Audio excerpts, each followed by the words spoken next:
akop, sinubuan ng isang vlogger. Okay, sige, pasok. Sorry, kritiko po ako ng gobyerno. Kritiko ka ng gobyerno. Okay. Meron akong meron pong binabanggit sa iyong affidavit na pagkatapos ng nangyaring Maisog Rally sa Hong Kong, ikaw ay naimbita na dumalo sa isang pribadong dinner kasama ng mga iba. Ayan, okay, pinag-uusapan dito yung nakaraang yung mga hindi itong Maisog yung isa sa pinakahuling Maisog, isa dun sa Maisog na yon, naimbitahan siya ng dinner after that. Okay. Pro Duterte vloggers at personalities. Meron akong ipapakitang litratong ito sa screen. Pakisagot lang pakisabi lang kung ito po ang sinasabi po ninyong dinner na nangyari. Yes po, Mr. Chair. Comsec, please flash the photo on the screen. Okay, yan yung dinner after ng Maisog. O ano ngayon? Sige. Yes po, Mr. Chair. Yan po yung dinner. Yan? Yes po, Mr. Chair. Try ko po lang. I-observe ninyo i-observe ninyo kung paano sineset up ni Akop na para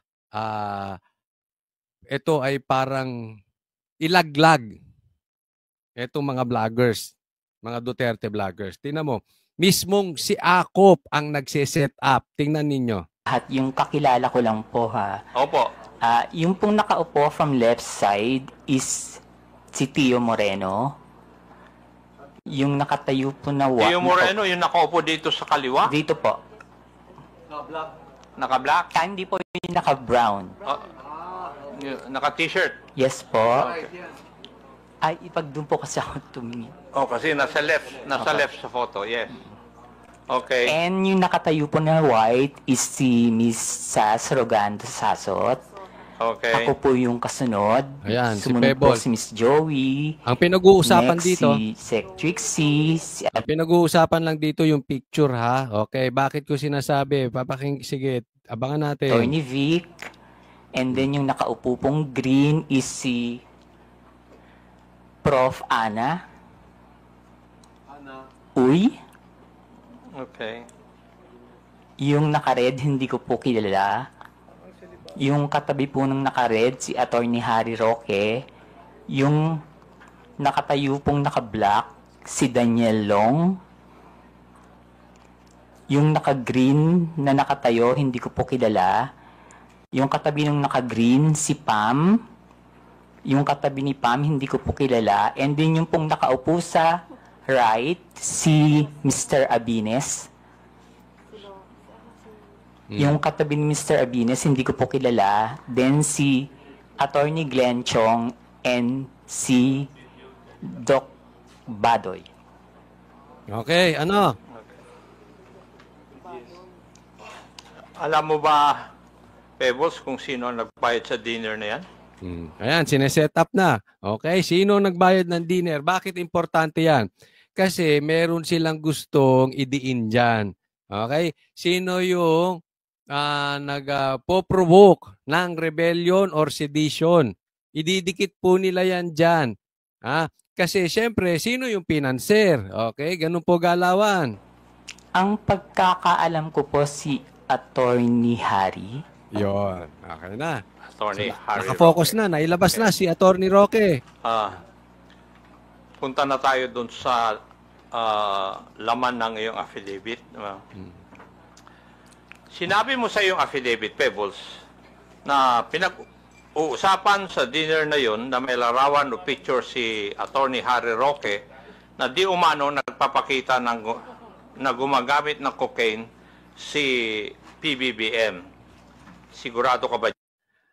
Okay, dito nagkamali sila. Niyayari ito mga ito, hindi natin alam kung talagang mahihina lang ang ulo o talagang nilalaglag ba nila si Marcos o talagang gusto nila lang yung kanilang hari na si Tambaluslos ang maging susunod na presidente. Dahil ito ay maling-mali kung ano man, maling-mali yung diskarte nila kasi binuhay muli nila yung video na di umano ay tumitira ng cocaine si Bangag o si Marcos. So hindi natin alam kung naisip ba nila na namamatay na yung issue na yon, sila pa ang nagbuhay.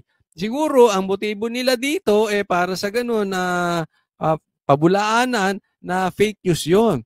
Pero miski na tapos na yon, hindi na nga masyadong pinag-uusapan, ngayon bumalik pa tuloy. Pinag-uusapan ulit dahil sila mismo ang nagbalik sa kagustuhan nila na idiin si Attorney Roque. Ang target dito si Attorney Roque, tapos yung ibibintang na ang mga vloggers ay fake news. Yan. Sinabi mo sa affidavit mo na ito? Late po kasi akong dumating, Mr. Chair. So mga 1 hour na silang nandun sa restaurant, nag-uusap, bago po kami dumating ni Attorney Vic. Tingnan mo, up to now, hindi na i-establish what is wrong with that picture. Wala. Di ba? Up to now, walang mali. Okay? Hanggang dun lang sa sinabi, sino nagbayad dun sa dinner na yon. Okay? Up to this point. O, tingnan natin. And ni Pam. So, mini-message na po nila ako na nasa na daw po ako, marami ng chikahan. So, pagdating ko po, yun po yung topic. About the Pulburon video. Okay. Pulburon video. Sinabi mo rin sa iyong affidavit, Pebbles, na walang pinakitang picture si Atty. Harry Roque doon sa pinag-uusapan po ninyo. Pero base po sa iyong obserbasyon, mukha bang yung ibang mga kasamaan mo ay alam na ito o first time din nilang narinig ang tungkol sa larawan na yan? In fairness naman po dun sa mga kasama ko, hindi po nila alam. Wala po kaming alam lahat. At least up to this point, fair si Pebble. So hindi niya inaano masyado yung kanyang mga kasamahan. O, tuloy. Okay, thank you. Dito rin sa affidavit po ninyo, pinag-usapan din ninyo sa oras po na yon sa dinner kung paano i-release yung sinasabing picture na hawak ni Atty. Roque. Tama po ba? Yes po, Mr. Chair. At napagkaisahan na mas maigi na yung photo na yon ay pa-release sa isang foreign influencer para mas kapani-paniwala. Ayun. Okay. Di ko alam kung nababasa ni Akop doon sa pinasang dokumento ni Pebbles or nagdadagdag bawas siya. Kasi sabi niya, patungkol dito sa video o doon sa picture na tumitira ng cocaine si Marcos, ang sabi niya, ipalabas sa banyaga o sa foreigner na vlogger para kapani-paniwala. Yun ang ibig niya sabihin. Para kapani-paniwala. Hindi ko alam. Again, yung word na kapani-paniwala ay binanggit niya sa dokumento o idinadagdag lang ni Akop. Bakit ko nababanggit? Kasi isusubo ni Akop kay Pebbles kung ano sasabihin. Pero si Pebbles, siguro in fairness, hindi niya nilalaglag yung, hindi natin alam kung bakit, hindi niya nilalaglag yung kanyang mga kasamahang vloggers o dating kasamahan kasi alam naman natin ito si Pebbles bumaliktad na, 'di ba? Nandun na siya kay Marcos, dati tinitira niya si Marcos, ngayon ay na kay Marcos na. Okay, tuloy. Mr. Chair, hindi naman po na pagkaisahan pero nagbibigay po sila ng mga opinion na dapat siguro sa international vlogger dapat na maglabas or yung Australian reporter na nag-interview kay PBBM, pero hindi po siya napagkaisan. Kumbaga nagbibigay lang po sila ng mga opinion. Okay, take note. Hindi sinabi ni Pebbles na para maging kapani-paniwala. Sa katunayan, kinorek niya si Akop. Kasi sabi ni Akop na pagkaisahan na ibigay sa foreign vloggers nang sa ganon mas kapani-paniwala. Sabi niya hindi na pagkaisahan. Yun lang ang sinasabi ng iba na mas maganda na sa foreigner ipalabas. Pero hindi sinasabi para maging mas kapani-paniwala. Okay? So, pasok, Akop. Okay, thank you. Pebbles, kung totoo man ang picture, bakit kailangan pa maghanap ng foreign influencer to release the picture? bakit kailangan bigyan ng some semblance of credibility ang Binabanggit niya na. Kung totoo man yun, of course, nag-aano siya para hugas kamay, hindi niya sinasabing totoo. Pero kung totoo, bakit sa foreigner? Diba? Yun na. Gusto niya na sabihin ni Pebbles na para mas may credibility. Pero sinasabi niya hindi to. Inilalagay na niya sa bibig ni Pebbles, bakit sa foreigner? Para magkaroon ng mas magandang kredibilidad. Si Akop nang nagsasalita. Tingnan natin kung mag-a-agree si Pebbles. release dito.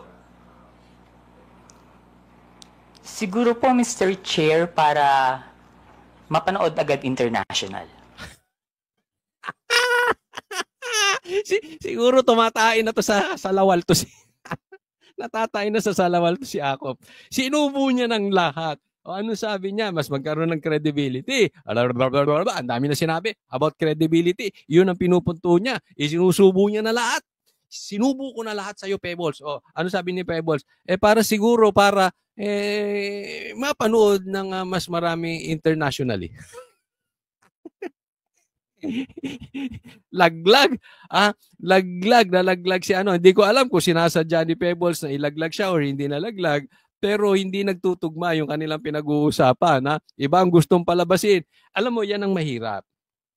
Okay? Sa isang investigasyon, in aid, yung iba kasi nakatago lang sa in aid of legislation, pero ang katotohanan, meron silang gustong palabasin doon sa kanilang resource person. Hindi ko maintindihan bakit ang isang investigador o isang senador o isang congressman na mag-iimbita ng resource person, pero ang gusto naman niyang marinig yung nasa isip niya lang.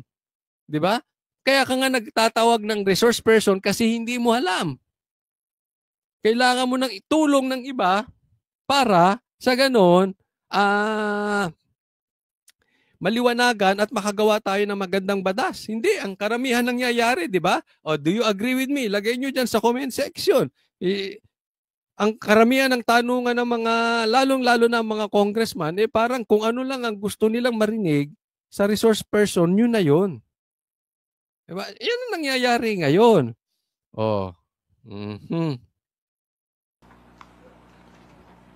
Bakit kailangan ng semblance of credibility? Ayun, inulit pa. Hindi siya pick upin mo na, Pebbles. Pick upin mo na. Bakit kailangan ng semblance of credibility?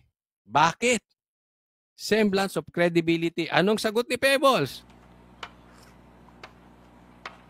Dahil hindi tunay yung litrato or yung Siya na, sinubo niya na lahat. Hindi nakuha sa subo. Inginuya niya na. Siya na ang umunguya para kay Pebbles. Okay, hindi ko alam kung hindi ko alam kung ayaw ilaglag ni Pebbles, no? Yung mga kasama niya, hindi ko alam kung bakit gano'n na sagot niya. Pero ang punto ko dito, hindi yung issue ng sagot ni Pebbles. Ang issue dito, talagang patuloy. Na sinusubo ng isang congressman kung ano ang gusto niyang marinig sa isang resource person. Hindi para malaman niya ang katotohanan, para palabasin niya yung gusto niyang lumabas sa isang resource person. Di ba? Kaya nga naman minsan yung mga ibang pinapatawag, ayaw mag-attend kasi nakikita nila. Ito yung parang tingnan nyo ang punto ko. Kini-question nila ang mga fake news vloggers, etc., etc., etc. Binabanatan ang mga vloggers. Para sa kanila, fake news vloggers yun. Diba? Sabi nila yan. Siyempre, kwento nila yan sila. Bida. Okay?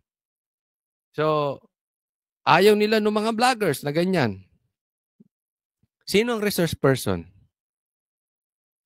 Another vlogger na ayaw kay BBM na ngayon gusto na si BBM.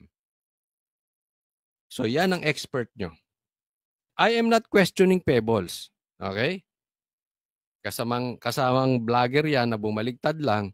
But, ang punto rito, ang gulo-gulo nyo. Kini-question nyo yung mga ayos na vlogger at ang ekspertong kinukuhanan ninyo ng opinion ay isang vlogger na bumaliktad. Can you please explain the logic of that, mga congressman? Asan ang lohika nun? Photo? Bakit kailangan ng grupo po ninyo na magkaroon ng semblance of credibility yung litrato o yung photo na yun? Pangatlo na. Ano ulit sasagot niya? Bakit yung photo na yan kailangan ng grupo nyo ng semblance of credibility? Pangatlo, ano sasagot ni Pebbles?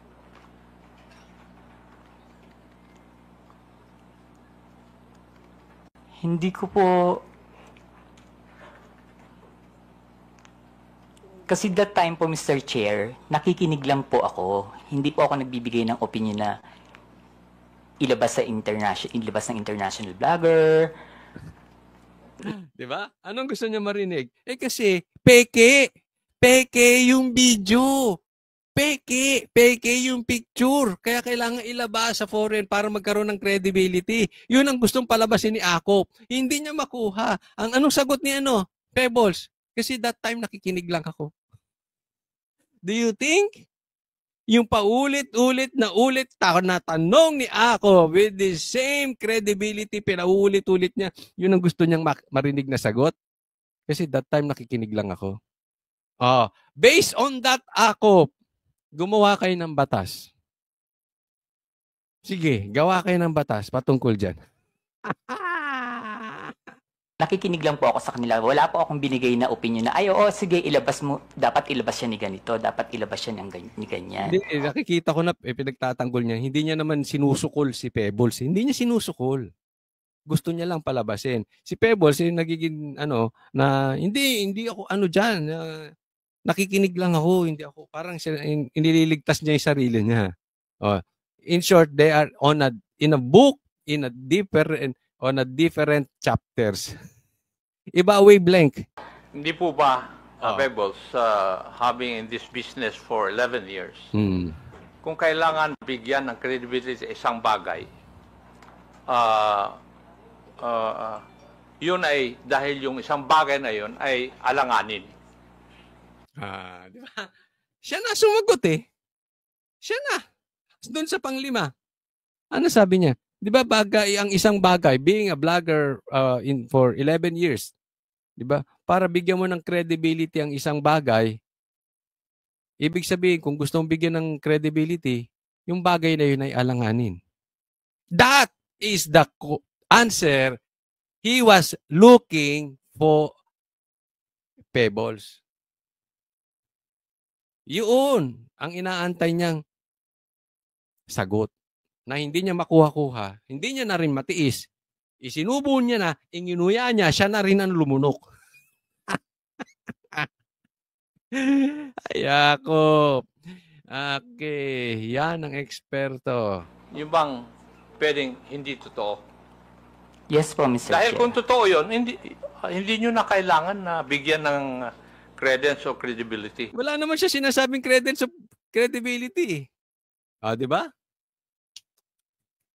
Pwede kasi doon sa foreigner nilabas para baka sila may hawak talaga ng video or para hindi nila mahabol yung foreigner. Hindi natin alam kung anong reason. But it's not about credibility, Akop. Mati ka dyan, mati ka. Tigil mo na yan, tigil mo na. Yes po, Mr. Chair. Ayan, napayas na siya. Thank you. Yes lang. Yun na yun. Yes. Wala na masagot. Yes. Yun. Okay na yun kay Okay ka na, Akop? Sa iyong obserbasyon, Pebbles, sino ang nangunguna sa diskusyon nung oras po na yun? Ito na. Pinupunton niyo na ngayon. Papunta na kay Roque. Idiin mo si Roque. Idiin mo si Roque. Mr. Chair, si Attorney Harry Roque po. So, si Attorney Harry Roque. Naglilista. Dapat nilista mo na kanina. Yan naman ang punto mo Pwede ko bang tatanungin, Pebbles? At that time na ikaw ay nag-vlog, ng panahon na yon, ikaw ba ay DDS? Hindi po, Mr. Chair. Ano po kayo? Pro-Philippines. Pro-Philippines. Yeah. So ano ibig niya sabihin? Bakit niya? Ine-establish niya yung credibility ni Pebbles. Hindi siya DDS, hindi siya bumaligtad. Ako, wrong question will lead you to wrong answer. Ang tanong mo sana, binabanatan ba niya si Marcos? At anong nangyari? Bakit nagbago? Ganon. Wala po akong pinapanigan. Wala kayo pinapanigan. Hindi po ako BBM vlogger that time, hindi rin po ako DDS. Pero binabanatan niya. Pero sa mga vlog ninyo, sumusuporto po kayo sa mga Duterte. Hindi po, Mr. Chair. Hindi. Okay. Inaano niya yung credibility. Dito rin sa iyong affidavit, Okay, kung kayo i-score, kunwari i-scorean nyo to ha, lagay nyo sa comment section. 10 is the highest and 1 is the lowest. Anong score nyo sa klase ng pagtatanong nitong si Akop? Hindi ko na sasabihin nyo sa akin kasi para hindi ko kayo ma-influensyahan.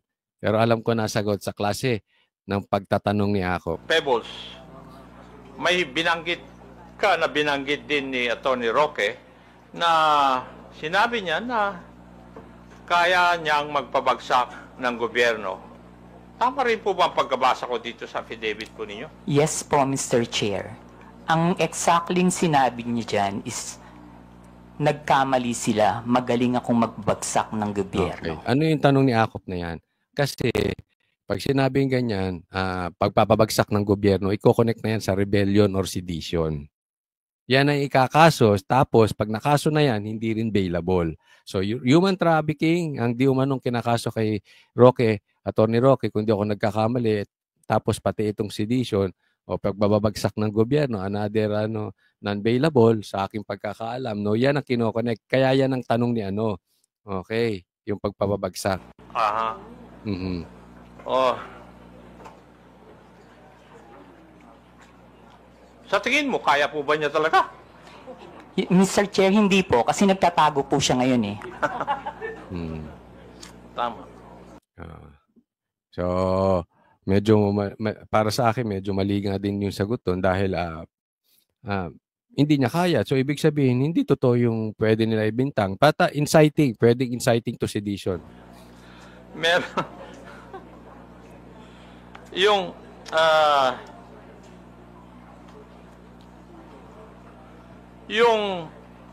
sa iyong interpretasyon, Pebbles, nung gabi na yon,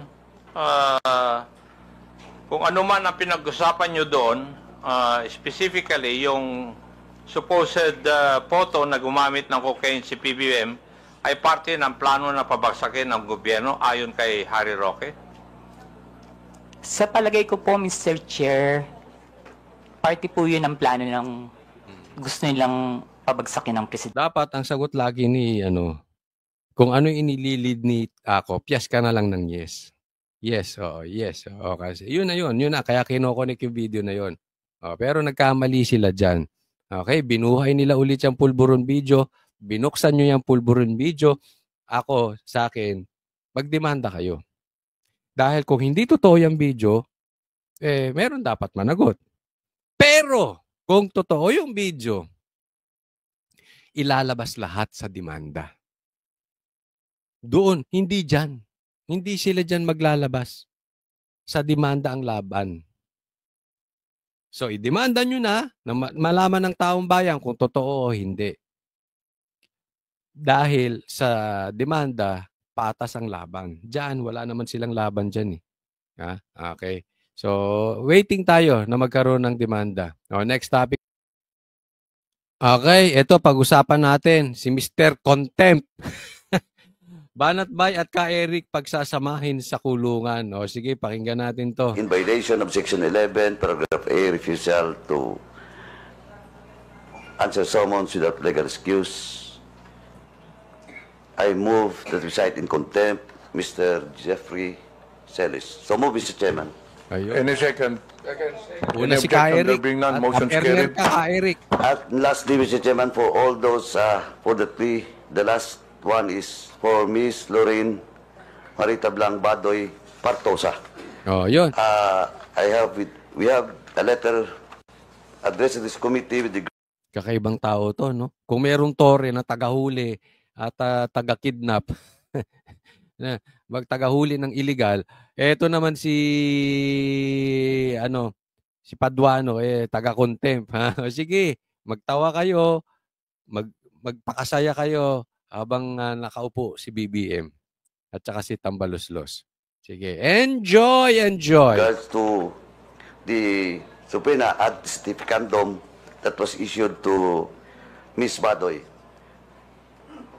She's now in Hong Kong, and attached is the travel schedule and ticket. Before I move, Mr. Chairman, I respectfully move that once again, may we ask the Bureau of Immigration to the travel records of Miss Badoy. So move, Mr. Chairman. Any second? Any objection? There being none, motion's carried. Now, Mr. Chairman, may I respectfully move that we cite in contempt Ms. Badoy Partosa in violation of Section 11, Paragraph A of our internal rules for refusal to answer summons without legal excuse. So move, Mr. Chairman. Ayan, ikukulong na. Any objection? Ikukulong na. Si Badoy tsaka si Ka-Eric, baka pag-uwi dito, dadamputin na. Ganun yan. Sa citing contempt na kasi hindi raw sumipot at walang excuse. Kailangan mag-excuse letter kayo dyan sa mga principal na yan. Ha? There being none, motion's carried. Now, in the case of Ms. Mary Jane Kiambao Reyes, Mr. Chairman, we have received a copy of her letter. He's now abroad, and for the record, she was present last hearing, Mr. Chairman. And with this, Mr. Chairman, he was just invited into today's hearing, and I think the content of this her excuse letter is valid. So, may might as well invite Ms. Mary Jane Kiambao Reyes for the next hearing, Mr. Chairman. May excuse siguro dahil nag-sorry to si MJ at saka nag-iyak-iyak. No? So, naunawaan na rin siguro. Nagkaroon ng konting puso itong mga ito. Pero pinapatawag pa rin. Next hearing. So, ibig sabihin, may hearing pa. Ha? Hindi talaga titigil to. Hindi titigil itong mga ito hanggat agatasan nila yung grandstanding na hearing na yan until such time na wala na sila, hindi na sila congressman. O after matapos na yung 19th Congress. Now, in the case of Mr. Aaron Peña, he was also present in the last hearing, but now he sent us a letter, reply to the invitation to today's hearing. Nasa Davao po siya ngayon, tapos may event. No? So, since he was present last hearing, once again, Mr. Chairman, we will just invite Mr. Aaron Peña in the next hearing. Now, Nasa in Davao. the case of Iimbitahin ulit next Mr. year. Ernesto Abines Jr. and Mr. si Abines. Elmer Hugalbot, that was issued the subpoena last hearing. We have received a copy, a reply letter coming from both Mr. Abines and Mr. Hugalbot. And again, the reason why they're not present in today's hearing is all about their financial capacity. Si Abines saka si Ubalgot ba yun? Financial problem. Kaya hindi maka-attend. Tingnan natin gagawin ni Paduano. In attending this hearing. That's why, Mr. Chairman, I respectfully move that we will once again issue the subpoena ad certificandum to both Ernesto Abines and Mr. Elmer Hugalbot, and for this committee to address the issues of financial capacity of Mr. Abines and Hugalbot. Yun. Sasagutin. Oo. Sasagutin yung kanilang financial needs. So, siguro yung eroplano, ayan. Siguro, tayo na pong kumuha ng ticket. So that... Ayan. Ako, nasa US ako, ha? Kung sakali ako ipapatawag, financial, difficulties, no? Papatawag nyo ako, nasa US ako. At saka, business class, first class po kasi nasusuka ako pagka sa economy. Kasi dikit-dikit doon tsaka nasa likuran. So gusto ko nasa harapan kaya business class ha. Maliwanag 'yan. Okay? Ayoko ng budget airlines. Hindi. Joke lang. Mamaya magagalit na naman si Paduano. Ano, mga arte-arte mo? Gusto mo? Kaganyan-ganyan na naman yan. Joke lang yan, ha? Baka man lalaki yung mata mo para kang nakatira ng cocaine. The next hearing will be present. Now, Is it a motion? yes, Mr. Chairman. Any second? Any objection? There being none, motion's carried. Now, lastly, Mr. Chairman, once again, we'll just issue for all those unserved subpoena to Ms. Catherine Binag, Ms. Claire Contreras, Mr. Lord Byron Cristobal. Nadali. Oo. Magkasama ata si Cathy tsaka si Banat Bay. Oo. Byron Cristobal, Lord Byron Cristobal. Jeffrey Cruz, Alex Distor, Mr. Edwin Hamora, Mr. Julius Milanose Mawe, Mr. Joe Smith Medina, Mr. Cyrus Preglo, Ms. Maricar Serrano, and Mr.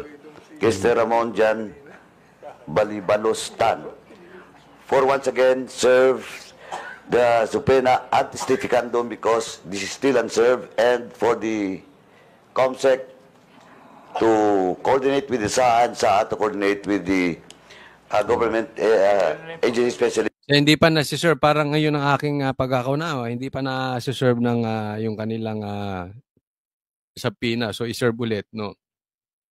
Pero delikado dito dahil alam naman natin yung problema sa SMNI nagsimula kay Ka Eric. Hindi natin sinisisi si Ka Eric pero ibig sabihin una pa lang ginamit na si Ka Eric para pag-initan nitong mga to. Baka at saka to si Banat Bay, alam naman natin ito'y dinimanda ng mga bata ni Tamba. No? So kung hindi ako nagkakamali, 7 na po ang demanda nito, no, puro sa mga bata ni Tamba. Una si Saldico, tapos si Trillanes, tapos si Sam Versosa, no. So puro mga mga tropang buhaya yang mga yan. No, so hindi mapakulong kasi mahina Mahina ang ebidensya, no? So alam ko mahina ang ebidensya, no, pero syempre pag diyan sa contempt, kailangan pag binura ka nila magso-sorry ka, yan ang gusto niyan. Pag sinabing ganito, ganyan, pag hindi contempt ka.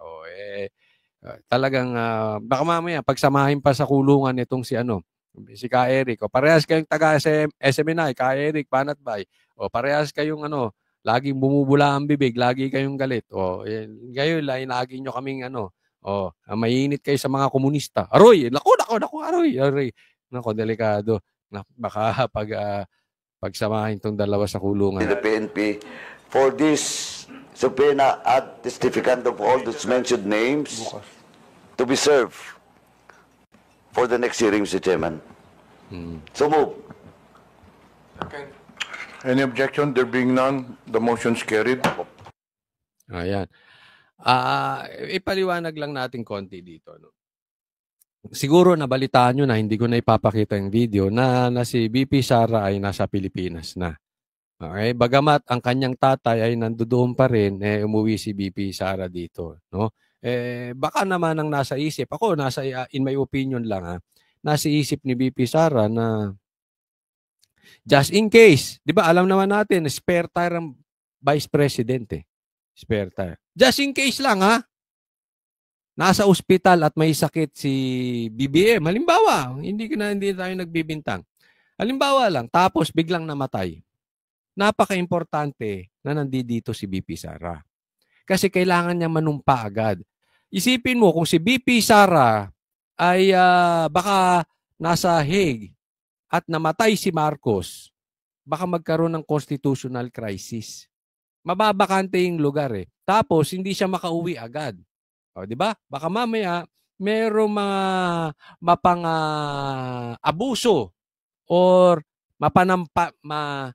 nananamantala sa posisyon, harangin yung pag-uwi ni BP Sara. That is possible. Cancelin mo lang passport nun. Paano uuwi yun? Di ba?